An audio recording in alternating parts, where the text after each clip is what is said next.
앞뒤에 있으면 서로 인사하십니다. 잘 오셨습니다. 반갑습니다. 이 아름답고 이 선선한 가을날 아버지 집에 나오신 여러분 모두를 예수님의 이름으로 환영하고 축복합니다. 오늘은 사무엘상 16장 7절 말씀을 중심으로 여러분의 밤하늘에는 어떤 별이 뜨고 있습니까? 일명 사무엘 선지자 이야기를 함께 나누고자 합니다. 송찬양사님이 있을 때랑 없을 때랑은요, 큰 차이가 느껴지는 것 같아요. 소중한 사람은 옆에 있을 때 잘 몰라요. 근데 잠깐 옆에 갔을 때는요, 느껴지는 거예요. 아무튼 은혜로운 찬양 잘 인도할 수 있도록 마음으로 기도해 주시길 바랍니다. 우리 마음의 공간을 이렇게 비우다가 밤하늘의 공간으로 우리 마음을 한번 생각해 보십시오. 밤하늘에는요, 이 도심지에서는 보이지 않지만 조금만 도해지를 벗어나면요, 쉽게 얘기를 들면 포천이나 양평에 가면요, 밤하늘에 많은 별들이 떠 있는 것을 보게 됩니다. 수련을 가게 되면 하늘에 별이 떠 있었는데 그동안 내가 뭐가 바쁘다고 별도 보지 못하고 이렇게 살았는가 하고 자신의 삶을 돌아보기도 합니다. 고요한 새벽, 프랑스 노벨 문학상 수상자인 알베르 까미의 소설 페스트의 한 구절이 낡은 책갈피 사이에서 발견됩니다. 알베르 까미 작가는 프랑스 식민지였던 몽도비에서 가난한 농부의 아들로 태어난 사람입니다. 집이 참 가난했어요. 제가 태어나고 나서 보니까 아버지가 농사를 짓고 있더라고요. 아버지는 그런데 불행하게도 1차 세계대전 중에 전사했고, 까미는 청각장애, 듣지 못하는 엄마와 함께 매우 가난하게 살아갔습니다. 그렇게 자라났습니다. 그는 글 쓰는 것이 좋았어요. 문학소녀도 저쪽에 앉아 계신데, 그런데 폐결핵에 걸려서 가난하니까 잘 먹지 못하고 치료받지 못하니까 폐결핵이 걸렸어요. 그래서 대학교 교수 자격 시험에 보려고 했는데 환자로 분류돼서 아예 자격조차 되지 못해서 미끄러졌고, 그렇게 어려움을 겪었지만 벌써 끝날 시간은 아닌데 44세에 노벨 문학상을 수상합니다. 그는 노벨 문학상을 수상하고 2년 뒤에 파리 근교에서 안타깝게 교통사고로 세상을 떠났습니다.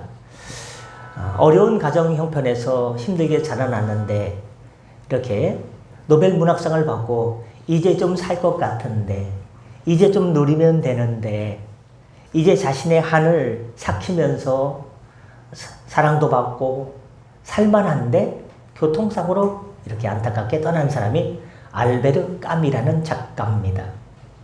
그는 양심의 문제를 조명한 작가고 20세기 프랑스 문학과 철학을 대표하는 인물로 특히 부조리, 그러니까 살다 보면요, 사회 전반에 부조리가 많지 않습니까?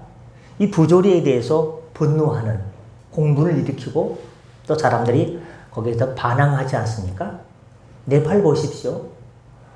막 고위공직자들이 부조리를 하니까 젊은이들이 일어나가지고 반항, 이렇게 사회운동을 통해서 이 사회를 좀 뒤집어서 맑게 정화하자 하는 것도 최근에 일어나지 않았습니까?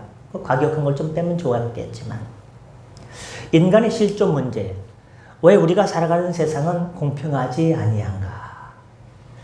삶이 공평하면 좋겠는데 삶이 공평치 않아요. 우리 사는 인생이 불공평합니다. 그래서 몇 년 전에 회자가 됐죠. 정의란 무엇인가? 하버드 대학교 정치학과 교수님 마이클 샌델의 정의란 무엇인가? 정의란 무엇인가? 이 책에는 학생들이 수업 시간에 주고받은 것을 책으로 냈는데요. 무슨 문제가 나오냐? 트롤리 딜레마라는 것이 나와요. 트롤리 딜레마. 이렇게 할 수도 없고 저렇게 할 수도 없는 게 딜레마죠. 제가 기차를 몰고 가는데요, 삼거리가 나와요. 근데 왼쪽으로 가려고 하니까요, 기찻길 그 앞에 5명의 사람을 밧줄로 묶어놨어요. 글로 방향을 들면 5명이 죽어요. 근데 오른쪽 기찻길 보니까 1명만 묶여 있어요. 멈출 수가 없어요. 다른 방법은 없어요. 왼쪽으로 가든지 오른쪽으로 가든지. 그러면 장로님은 어떻게 하시겠습니까? 그러니까 이렇게 했습니다. 누구를 지칭하는지 잘 이게 모르게. 어떻게 할까요? 왼쪽으로 하면 5명이 죽어요. 오른쪽으로 가면 1명이 죽어요. 어떻게 할까? 이 정의란 무엇인가에 대해서는 3가지를 다루는데 공리주의와 자유와 권리, 공동선에 대해서 이야기하고 있습니다.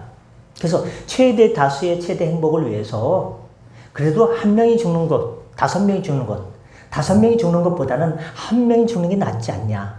이것 때문에 아주 그냥 학생들과 수업 시간에 아주 그냥 열띤 토론이 일어나는 거죠. 정의란 무엇인가? 그렇게 할 수밖에 없다. 최근에 부산국제영화제에서 이병헌 주연의 영화가 시사됐죠. 어쩔 수가 없었어. 이 영화 제목이에요. 어쩔 수가 없었어. 전체 다수의 행복을 위해서 어쩔 수가 없었어. 이 공리주의를 다루고 있습니다. 그러나 성경에서는 그렇게 하지 않습니다. 주님께서 말씀하시기를 한 영혼이 천하보다 소중하다라고 말씀하셨기 때문에 성경과 다릅니다. 두 번째, 거기서는 자유와 권리를 이야기합니다. 내 자유, 내가 뭐 할 수 있는 자유. 그러나 성경에서 자유의 최고봉은 뭐냐? 죄로부터의 해방과 자유, 구원에 대해서 이야기하고 있고, 공동선에 대해서 이야기하는 부분에 대해서는 이 교회란 그리스도의 몸이고 주님은 교회의 몸이자 머리가 되시기 때문에 우리는 팔과 다리 지체로서 생활하게 된다라는 것을 이야기하고 있습니다. 우리 삶의 실존적인 문제, 부조리와 반항에 대한 문제, 불공평에 대한 문제를 다룬 작가입니다. 그의 소설 중 패스트는 패스트교에 의해서 많은 사람들이 생명을 잃지 않았습니까? 흑사병이라고 하고요. 14세기 유럽을 강타했습니다. 유럽 인구의 2분의 1 또는 3분의 1이 사망했습니다. 패스트는 극한의 절망 속에서 인간의 본질과 희망을 묻는 20세기 고전으로 전염병이라는 부조리 앞에서 사람들이 어떻게 반응하는지를 표현해주고 있습니다. 소설 속 한 의사가 남긴 말이 우리의 가슴을 울립니다. 패스트 환자가 되는 것은 피곤한 일이지만 패스트 환자가 되지 않으려는 것은 더욱더 피곤한 일이다. 그래서 모든 사람이 다 피곤해 보인다. 여러분도 보니까 피곤해 보이시네요. 오늘날에는 어느 정도는 패스트 환자예요. 이 말은 오늘날 우리의 삶과 같습니다. 고난과 시련이라는 이름의 패스트는 끊임없이 우리를 지치게 합니다. 우리는 이 재앙을 피하려 애쓰고 힘쓰지만 세상의 부조리와 맞서 싸우는 것 자체가 극심한 피로감을 줍니다. 모두가 외로움과 불안함 속에 갇혀 자신만이 가장 고통받는다라고 생각합니다. 하지만 까미는 여기서 멈추지 않습니다. 그는 독자에게 가장 큰 교훈을 전합니다. 그것은 영웅주의나 거창한 희생이 아니라 사랑하는 일을 위해서 살고 사랑하는 일을 위해서 죽는 일에 흥미를 느끼는 평범한 인간의 성실함에 대해서 이야기합니다. 쥐들이 사라지고 패스트가 사라지고 평화가 찾아온 다음에도 의사는 패스트 균이 사라지지 않고 언젠가는 다시 돌아올 것을 알고 있었습니다. 코로나도 왔었고요. 또 상징적인 의미들의 여러 가지 고난을 이야기하고 있는 것입니다. 이것이 바로 우리 삶의 부조리한 현실입니다. 고통은요, 영원토록 없으면 좋겠지만 언젠가는 노크하고 찾아옵니다. 그러나 그 속에서 희망을 노래하고 이웃과 연대하며 내일 지구의 종말이 온다고 해도 사과나무를 심겠다라는 마음으로 나의 맡은 일을 성실히 하는 태도야말로 가장 강렬한 빛이 되고 그것이 아름다운 별이 됩니다. 세상의 겉모습이나 화려한 성공이 아니라 내면의 윤리와 중심을 지키는 사람만이 이 시대의 어둠을 밝히는 별이 될 수 있습니다. 주님께서 사랑하는 성도 여러분, 오늘 우리는 바로 이 부조리한 세상 속에서 묵묵히 자신에게 주어진 일을 감당한 한 인물을 소개하고자 합니다. 그 인물이 바로 사무엘 선지자입니다. 첫 번째, 잃어버린 시대의 희망이 되었습니다. 울지 마라, 여보, 울지 마. 한나, 왜 슬퍼하느냐? 열 아들보다 내가 더 낫지 않느냐? 남편 엘가나가 한나를 위로했지만 한나는 슬픔을 멈출 수 없었습니다. 아이를 갖지 못하는 불임은 그녀의 평생의 멍해였습니다. 게다가 남편의 다른 아내인 브린나는 자식을 낳을 때마다 그녀를 조롱하고 괴롭혔습니다. 해마다 성전에 올라가도 그녀의 마음은 평안치 못했습니다. 내 인생의 가장 큰 문제가 해결되지 않고 있었기 때문입니다. 그렇게 절망의 눈물을 흘리던 어느 날 한나는 마지막 희망을 품고 하나님 앞에 완전히 엎드렸습니다. 주님, 저에게 아들을 주시면 제가 그 아이를 평생 주님께 바치겠습니다. 그 아이의 머리에 삭도를 대지 않고 나시린으로 구별하여 섬기게 하겠습니다. 그녀의 기도는요, 무척이나 간절했고 하나님은 그 기도를 들어주셨습니다. 마침내 아이를 낳고 그 이름을 사무엘이라 짓습니다. 사무엘의 뜻은 하나님께 구하여 얻었다라는 뜻이 사무엘의 뜻입니다. 한나는 약속대로 젖을 뗀 다음에 사무엘을 성전에 데려가 제사장 엘리에게 맡깁니다. 여러분, 성전에 남겨진 사무엘은 어떤 심정이었을까요? 아직 어린 나이에 불과했습니다. 또래 아이들처럼 엄마 품에서 뛰어놀 때입니다. 하지만 그는 이미 하나님께 바쳐진 몸이었습니다. 엘리 제사장들의 아들들은 온갖 악행을 저지르며 성전을 더럽히고 있었지만 사무엘은 그 혼돈 속에서, 그 어둠 속에서 묵묵히 하나님의 뜻을 따르고 있었습니다. 밤이 깊었습니다. 깜깜한 밤이 되었습니다.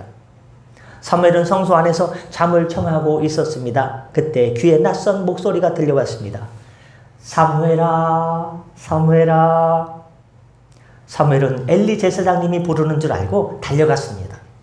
엘리 제사장 앞에 갔습니다. 네, 저를 부르셨습니까? 엘리는 내가 부른 게 아닌데 돌아가라 합니다. 2번, 3번 같은 일이 반복됩니다. 마침내 엘리는 그제서야 깨달았습니다.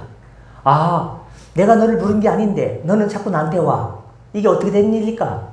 하나님께서 너를 부르시나 보다. 다시 그 음성이 똑같이 들리면 이렇게 대답하도록 해라. 말씀하여 주옵소서, 주의 종이 듣겠나이다. 옆에 분께 인사합니다. 말씀하여 주옵소서, 주의 종이 듣겠나이다. 다시 밤이 깊었습니다. 하나님의 음성이 다시 들려옵니다. 사무엘아, 사무엘아. 사무엘은 두려움보다 경외함으로 대답했습니다. 제사장님이 가르쳐준 대로 말씀하여 주옵소서, 주의 종이 듣겠나이다. 그 순간 하나님의 말씀이 홍수처럼, 폭포수처럼, 나이아가라 폭포수처럼 와락하고 쏟아집니다. 그것은 엘리 제사장 가문에 대한 심판의 말씀이었습니다. 다음날 아침 엘리 제사장은 두려워 떨면서 묻습니다. 얘야, 얘야, 어젯밤에 하나님께서 뭐라 하시더나? 하나님께서 뭐라 하시더나? 숨기지 말고 말해라. 사무엘은 두려워 떨면서 하나님의 말씀을 있는 그대로 전했습니다. 그 말씀을 듣고 엘리 제사장은 몸이 돌처럼 굳는 듯 했을 것입니다. 그리고 이 사건을 계기로 사무엘의 이름은 온 이스라엘에 퍼지게 되었습니다. 이 이야기는 마치 고전소설 위대한 개츠비를 떠올리게 합니다. 이 소설은 1920년도에 미국의 상류사회의 타락과 물질주의를 그리고 있는 아메리칸 드림의 몰락을 그린 1925년에 쓴 걸작입니다. 위대한 개츠비. 저는 맥주 이름인 줄 알았어요. 주인공 이름이 제이 개츠비예요. 개츠비는 가난한 농부의 아들로 태어나 오직 한 가지 꿈을 이루기 위해 자신의 이름을 버리고 제이 개츠비로 이름을 개명합니다. 그리고 새로운 인물이 됩니다. 그의 꿈이 뭐냐? 그 인생의 꿈은 자신의 첫사랑 데이지 뷰캐넌, 이름 길기 때문에 데이지라고 하겠습니다. 자신의 첫사랑 데이지를 되찾는 것이었습니다. 그는 온갖 불법적인 밀주 사업으로 막대한 돈을 쌓고 날마다 화려한 파티를 열어 사람들을 모읍니다. 그렇게 힘들게 번 돈을 파티로다가 흥청망청 다 써버립니다. 사람들은요, 왜 저렇게 힘들게 버는 돈을 왜 이렇게 저렇게 물 쓰듯이 돈을 써버릴까? 개츠비의 부와 명성을 보려고 했지만 그를 도무지 이해할 수 없었습니다. 곧 탕진되고 말 텐데 왜 그럴까? 왜 그럴까? 그가 왜 그렇게 하는지 그 진정한 이유를 알지 못했습니다. 개츠비는 이미 남편이 있는 데이지에게 기회가 됐을 때 내 첫사랑인데 난 당신과 함께 살고 싶소. 나와 재혼하자고 설득하지만 데이지가 나는 남편이 있는데 하고 망설입니다. 그러고 난 그날 밤 데이지가 교통사고를 내서 사람을 죽게 합니다. 나의 사랑, 내 인생의 목표가 교통사고를 내서 지금 감옥에 갈 위기에 처했습니다. 여러분은 어떻게 하시겠습니까? 내 사랑하는 사람이 교통사고를 내서 누굴 죽였습니다. 어떻게 하겠습니까? 이때 개츠비가 데이지를 너무 사랑해서 내가 운전했소 라고 거짓말로 자신이 운전했다고 뒤집어 쓰게 됩니다. 그러자 죽은 사람의 여인이 죽었거든요. 남편이 찾아와서 수영장에서 휴식을 취하던 개츠비를 총으로 탁 하고 죽이고 자신도 죽습니다. 개츠비의 삶은 이렇듯 결국 처절한 비극으로 끝났지만 그의 순수한 열정만큼은 많은 이들에게 사랑을 위해서 그렇게 할 수 있나? 내 전 재산을 다 포기하고 내 인생을 감옥에 보내는 한이 있어도 그 여인을 위해서 그렇게 열정적으로 사랑할 수 있겠는가? 하고 많은 점을 시사해 줍니다. 개츠비가 자신의 꿈을 위해서 모든 자신의 인생을 다 걸었던 것처럼 사무엘도 하나님께 바쳐진 존재로 온전히 자신을 하나님께 드렸습니다. 성경 속에 이와 비슷한 인물이 나오는데 그의 이름은 요셉입니다. 요셉은 아버지 야곱의 사랑을 독차지받다가 형들의 질투로 이집트의 노예로 끌려갑니다. 아무런 희망도 없는 상황에서 그는 오직 하나님만을 의지하며 보디발 장군의 집에서 이렇게 성실하게 일합니다. 억울한 누명을 쓰고 감옥에 갇혔을 때도 그는 불평 한마디 하지 않고 하나님의 뜻을 구했습니다. 주님의 뜻이 있겠지. 어려운 일이 있어도 주님의 뜻이겠지. 힘든 일이 있어도 주님의 선한 뜻이 있겠지. 언젠가 좋을 날이 오겠지. 이 또한 지나가겠지 하고 지나갔습니다. 결국 그는 이집트의 총리가 되어 온 민족을 구원하는 위대한 인물로 쓰임받게 되었습니다. 요셉처럼 사무엘도 절망적인 환경 속에서 하나님만 바라보며 위대한 인물로 성장해 나갔습니다. 여러분 삶을 옥죄고 있는 어려운 문제가 무엇입니까? 여러분이 제일 잘 아실 겁니다. 그 어려운 문제를 주님께 온전히 의탁할 때 주님께서 해결해 주시기를 예수님의 이름으로 축복합니다. 이 사무엘은 두 번째로 사울 왕을 세운 사람이 되었습니다. 사무엘은 하나님의 음성을 듣고 하나님의 뜻을 전하는 진정한 선지자가 되었습니다. 그는 온 이스라엘을 순회하며 하나님의 말씀을 가르쳤고 혼란에 빠졌던 이스라엘 백성을 다시금 하나님께 돌아오게 하는 지도자가 되었습니다. 여러분, 하나님을 위해서 일하면 하나님께서 여러분 인생을 책임져 주십니다. 어제 일본의 저 밑에 지방 후쿠오카 있지 않습니까? 후쿠오카 지역에 후쿠오카 한인교회가 있어요. 2년 전인가 몇 년 전에 한번 갔다 왔었는데요. 거기 변 장로님하고 통화하게 됐어요. 저는 주변에 변 씨를 처음 봤어요. 장로님 그래서 이름이 너무 인상적이라 이렇게 누가 전화번호를 알려달래요. 그래가지고 뭐 그분 아는 번이 없어가지고 그분과 통화를 하게 됐는데 그분이 후쿠오카 지역에서 선박업을 해요. 조그만 소형 선박을 빌려주기도 하고 누가 고장나면 이렇게 끌고 오면요. 바지선에 끌고 오면 고치는 일을 해요. 또 그분이 어느 날요. 건강검진을 받는데 갑자기 하나님께서 어떤 마음을 주시냐. 종합검진을 한번 받아보도록 해라. 선박회사에서 검진을 해주는 시스템이 있는데 돈을 좀 더 내면요. 초음파 검사를 해주지 않습니까? 그래서 돈을 나이 70이 돼가지고 69세가 돼가지고 돈을 더 내가지고 초음파 검사를 20몇 가지를 더 해주는 걸 한번 받아봤대요. 그랬더니요. 초음파 검사를 하는데 선생님 뭐가 보이는데요? 뭐가 보입니까? 대동맥 폐쇄 부전인데요. 심장에 문이 4개가 있습니다. 근데 그 중에 대동맥 판막이요. 이게 잘 안 닫힌대요. 그리고 판막이 문이 있으면요. 이 주름관이 있거든요. 피가 확 동맥이 피가 왔다 갔다 하는 이게 5.5cm가 됐대요. 직경이. 5.5cm가 되면요. 이게 너무 늘어났기 때문에 터지기 직전이 되는 거예요. 5.5cm가 되는 순간 사람은요. 이 피가 탁 터지게 되면요. 30분 안에 즉살나게 된다는 거예요. 근데 5.5cm에 발견된 거예요. 별로 놀라지도 않으시고 내 심장이 아니라 그래가지고 일본에서 제일 잘 고치는 대학이 규슈 대학이래요. 규슈 대학이 왜 유명하냐? 옛날 우리나라 마루타 실험을 한 그 대학이 되는 거. 기분이 안 좋더라고요. 근데 그러다 보니까 실력이 제일 좋대요. 참 사죄해야 돼요.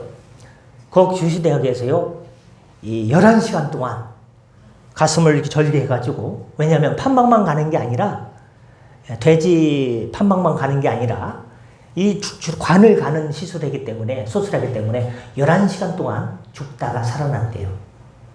그래서 그분이 이렇게 발견케 하시고, 정말 5.5cm가 되게 되면 터져야 죽을 수밖에 없는데, 하나님께서 나를 살려준 거는, 지난 20년 세월 동안, 30년 세월 동안 선박업을 하면서 자신의 사무실이 건물 2층에 있어요. 저도 한번 가봤는데요. 마도로스예요. 와, 별게 다 있어요. 배 모양도 있고요. 막 이렇게 뭐 돌리는 것도 있는데요. 지훈 형제가 생각나는데 그 밑에는요. 그 30년 전에 집을 하나 더 샀어요.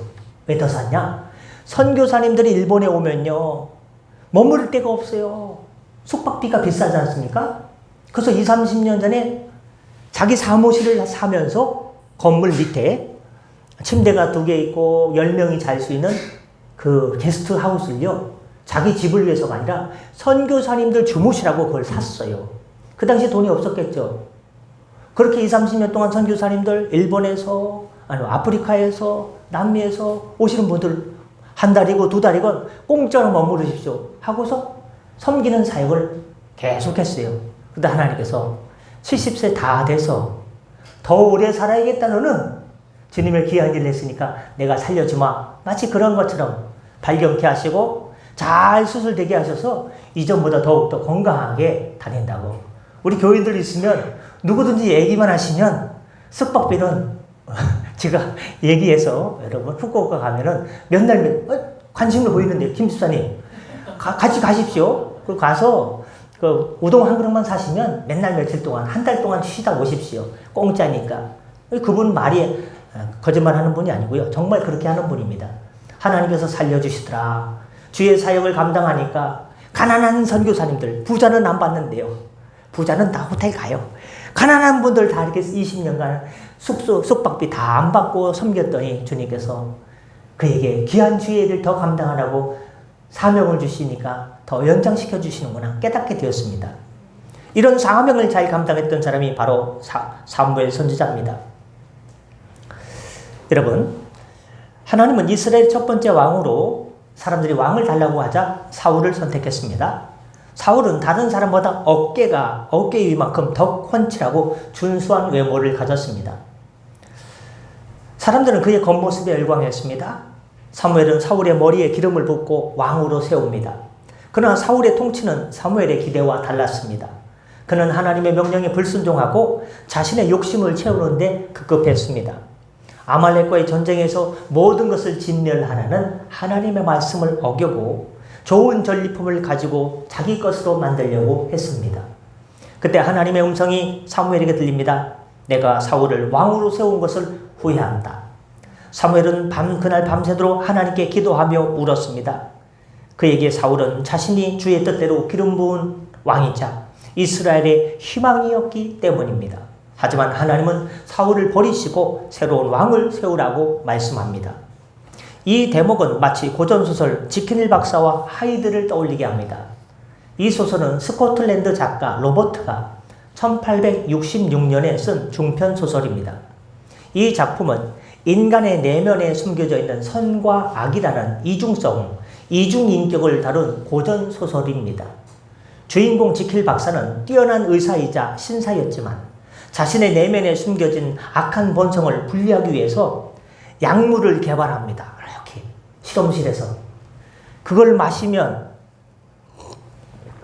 약물을 마시면 자신의 속에 있는 선과 악이 쫙 분리될 것을 기대하면서 그런 약물을 복용할 때마다 자신 안에 숨겨진 또 다른 인격체인 하이드로 변하게 됩니다. 나쁜 사람이 되는 거예요. 하이드는 온갖 범행을, 악행을 저지르며 지킬 박사의 삶을 파괴합니다. 처음에는 지킬 박사가 하이드를 통제할 수 있다고 생각했지만 결국 하이드에게 잠식되어 파멸을 맞이하게 됩니다. 사울도 이와 같습니다. 그는 처음에는 겸손하고 순종적인 왕이었지만 권력이라는 약물에 중독되면서 자신의 내면에 숨겨진 욕심과 교만이라는 하이드에게 잠식당해 결국 왕의 자리에서 파멸을 맞이하게 됩니다. 성경 속에 이와 유사한 인물이 있죠. 바로 솔로몬입니다. 솔로몬은 뭐가 떠오릅니까? 솔로몬의 지혜. 솔로몬은 하나님께 지혜를 구해서 역사상 가장 지혜로운 왕으로 불렸습니다. 그래서 우리 자녀들 축복할 때 솔로몬의 지혜를 주옵시고 라고 하지 않습니까? 그는 성전을 건축하고 이스라엘의 황금기를 이끌었죠. 그러나 그의 말년이 망가졌습니다. 그는 이방 여인들을 아내로 맞아들이고 그들의 우상을 숭배하며 하나님을 떠났습니다. 하나님은 솔로몬의 타락을 보시고 그를 크게 노여워하셨습니다. 솔로몬 역시 지혜라는 선물을 가지고도 인간적인 욕심과 우상 숭배로 라는 죄로 인해 비극적인 결말을 맞이하게 되었습니다. 사무엘의 탄생에 대해서, 이스라엘의 첫 번째 왕 사울을 기름 부은 것에 대해서, 끝으로 다윗을 세운 사람 사무엘입니다. 하나님은 사무엘에게 사울을 대신한 새로운 왕을 찾으라고 말씀합니다. 베들레헴에 있는 이새의 집에 가서 그 중에 한 명을 택하면 된다라고 합니다. 이새의 집에 갔더니 8명의 아들이 있었습니다. 사무엘은 이새의 집에 가서 첫째 아들 엘리압을 보았을 때 그의 훤칠한 외모에 감탄한 겁니다. 현빈이처럼, 장동건처럼 잘생긴 거예요. 훤칠한 거예요. 압도적이에요. 이야, 틀림없이 이 사람이 하나님께서 택하신 왕일 거야 라고 생각했습니다. 그러나 하나님의 음성이 들립니다. 오늘 본문의 말씀 함께 읽은 거죠. 그의 용모와 키를 보지 마라. 나 여호와는 사람과 같이 아니하니 사람은 외모를 보거니와 나 여호와는 무엇을 보느니라? 중심을 보느니라. 그 후 이새의 아들들이 차례 지나갑니다. 다음 둘째, 셋째, 7째 아들까지 모두 아니라고 하셨습니다. 사무엘은 당황했습니다. 아들들이 다 온 것이 맞느냐? 그제야 이새는 막내 아들이, 저는 막내 아들만 얘기하면 그렇게 좋아하시는데 막내 아들 다윗이 양을 치고 있습니다. 얼마 후 양떼를 돌보던 막내 아들 다윗이 들어왔습니다. 그는 붉고 눈이 빼어나고 아름다운 소년이었습니다. 겉으로 보기에 아무것도 아닌 평범한 소년이었습니다. 그때 하나님의 음성이 들려옵니다. 일어나 이 자에게 기름을 부으라. 이가 그니라. 사무엘은 순종하여 다윗의 머리에 기름을 붓습니다. 그리고 그 순간 하나님의 영이 다윗에게 임하게 됩니다. 아무도 주목하지 않았던 어린 소년이 하나님의 영으로 충만한 위대한 왕이 될 운명을 부여받는 순간이었습니다. 사무엘은 사울에게 왕위를 물려주는 과정에서 많은 고뇌와 아픔을 겪었지만 하나님의 뜻을 온전히 따르며 새로운 시대의 희망인 다윗을 세우는 위대한 사명을 완수합니다. 이 이야기는 마치 고전소설 영국 작가 샤롯 브론테가 쓴 19세기 영국 문학의 대표작 제인 에어를 떠올리게 합니다. 나이키 에어가 아니고 제인 에어예요. 이 소설은 가난하고 평범한 외모를 가진 고아 출신 여성 주인공 제인 에어라는 사람이 등장합니다. 가난해요. 부모님도 없어요. 고아 출신이에요. 그러나 자신의 정체성과 존엄성을 지키며 격동적인 삶과 사랑을 개척해 나가는 성장소설의 걸작으로 평가받고 있는 소설이 제인 에어입니다. 고아원에서 자란 제인 에어는 가진 것이 없어도 항상 정직하고 용기와 인내심을 잃지 않는 강한 내면을 가진 여성이었습니다. 전 제인 에어를 생각하면서 빨간 머리 애니 생각나더라고요. 그녀는 자신을 멸시하는 사람들의 시선에 굴복하지 않고 자신의 존엄성을 지키며 주체적인 삶을 살고자 합니다. 처음에는 아무도 주목하지 않던 평범한 여성에 불과했지만 그녀의 진실된 인격과 강인한 정신은 결국 로체스터라는 귀족의 마음을 사로잡고 모든 역경을 이겨내고 진정한 사랑을 찾게 됩니다. 다윗도 마찬가지입니다. 그는 겉모습으로 볼 때 보잘것없는 양치기 소년에 불과했지만 그의 내면에 있는 하나님을 향한 믿음과 용기는 그를 위대한 왕의 자리로 이끌었습니다. 성경 속에 이와 유사한 인물이 있습니다. 바로 삭개오입니다. 삭개오는 키가 작은 세리입니다.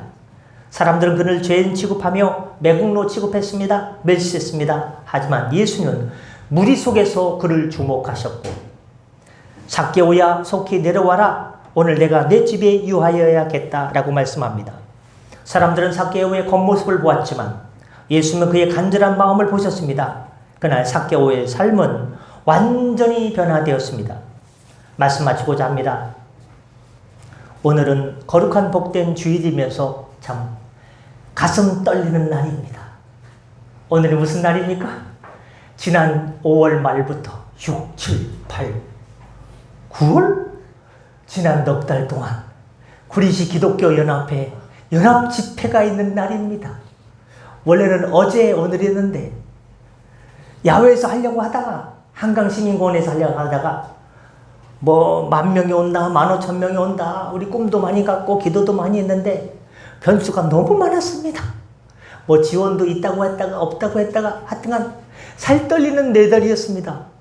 그날이 오늘 오후 3시 반에 성광교회에서 당일치기 집회로다가 열리게 됩니다. 3시 반부터 찬양도 많아요. 6시에 늦게 끝나요. 6시에 끝나지만 은혜로운 집회입니다.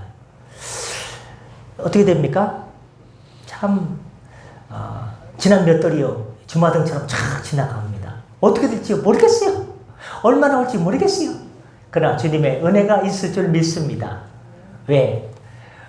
거룩한 몸부림을 쳤기 때문에 불쌍히 여기시고 주님께 사랑하는 성도 여러분, 사무엘의 삶은 우리에게 깊은 울림을 줍니다. 그는 혼란과 절망의 시대에 태어나 오직 하나님의 음성에 귀를 기울이며 이스라엘의 빛이 된 사람입니다. 그의 삶은 엄마 한나의 눈물로 시작되었지만 결국 온 세상을 비추는 별이 되었습니다. 우리 삶도 마찬가지입니다. 우린 때때로 세상의 화려한 기준에 갇혀 살아갑니다. 내가 그때 좀 더 공부했어야 되는데 내 외모를 좀 고치면 좋을까? 난 좀 금수저면 참 좋았을걸. 명예, 이런 것들이 우리의 삶을 결정하는 것처럼 보입니다. 그것에 의해서 우리의 마음과 감정과 의지가 움직이고요. 왔다 갔다 합니다. 그러나 기억하십시오.